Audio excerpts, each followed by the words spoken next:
Excellencies, dear friends, I want to start with some appreciation for the marvel-inspired of this panel, Europeans Assemble. And we're getting there, dusting off our capes, pulling up our boots, revving up our engines. Europeans also know what this fight is for.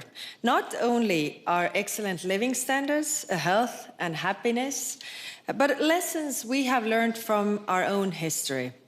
Contrary to what some may say, woke, decadent Europe is not facing civilizational erasure. In fact, people still want to join our club, and not just fellow Europeans. When I was in Canada last year, I was told that over 40% of Canadians have an interest in joining the European Union. So the waiting list is quite long. I just hope that those who have been waiting for quite some time would not have to wait for longer. As the polls show, those who are already members want their union to take a stronger role in the world, to defend our values, to take care of our people, and to push humanity forwards. As President Macron said in Davos, Europe is sometimes too slow, for sure, and needs to be reformed, for sure. But we absolutely know what we are and what we stand for. I agree that there is an urgent need to reclaim European agency. 3 priorities. First, Europe's defense. This starts in Ukraine, but we know that Russia's endgame is not Donbas. Beyond Ukraine, Russia already seeks to cripple economies through cyber attacks, disrupt satellites, sabotage undersea cables, fracture alliances with disinformation, coerce countries by weaponizing oil and gas. And of course, there is also the nuclear threat. To respond to these challenges in a coherent and systematic way, I'm working closely with Ursula von der Leyen on a new European security strategy. This strategy will address all dimensions of European security, from hard security and defense to economic security and preparedness. Because in today's world, security is indivisible. But let's be clear-eyed about Russia. Russia is no superpower. After more than a decade of a conflict, including 4 years of full-scale war in Ukraine, Russia has barely advanced beyond the 2014 lines. And the cost? 1.2 million casualties. Today, Russia is broken. Its economy is in shreds, it is disconnected from the European energy markets, and its own citizens are fleeing. In fact, the greatest threat Russia presents right now is that it gains more at the negotiation table than it has achieved on the battlefield. And on the topic of negotiations, what matters more than having a seat at the table is knowing what to ask when you are sitting there. How I see it is very simple. Russia's maximalist demands cannot be met with minimalist response.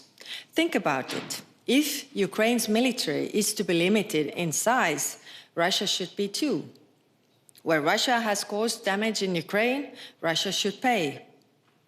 No amnesty for war crimes, return of the Ukrainian deported children. This is really the very least Russia should agree if peace is Russia's goal. But as we suspect it is not Russia's goal, Europe is rearming and doing so together with our friends. The second priority is stability in the European neighbourhood, East and South. This is where Europe has most agency.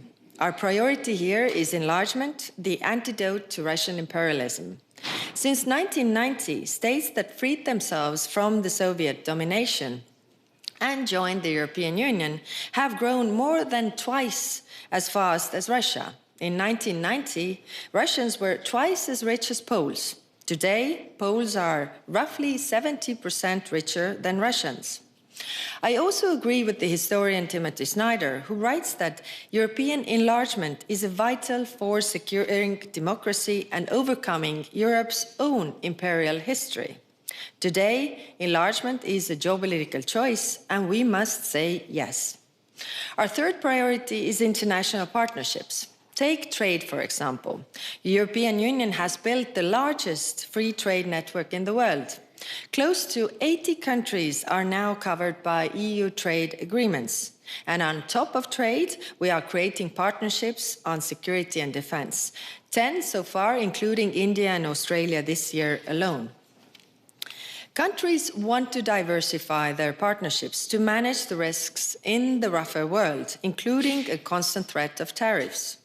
They want to find joint solutions to digital challenges from standards to semiconductors, because the vast majority of the countries also want the same thing: stability, growth, prosperity for their people.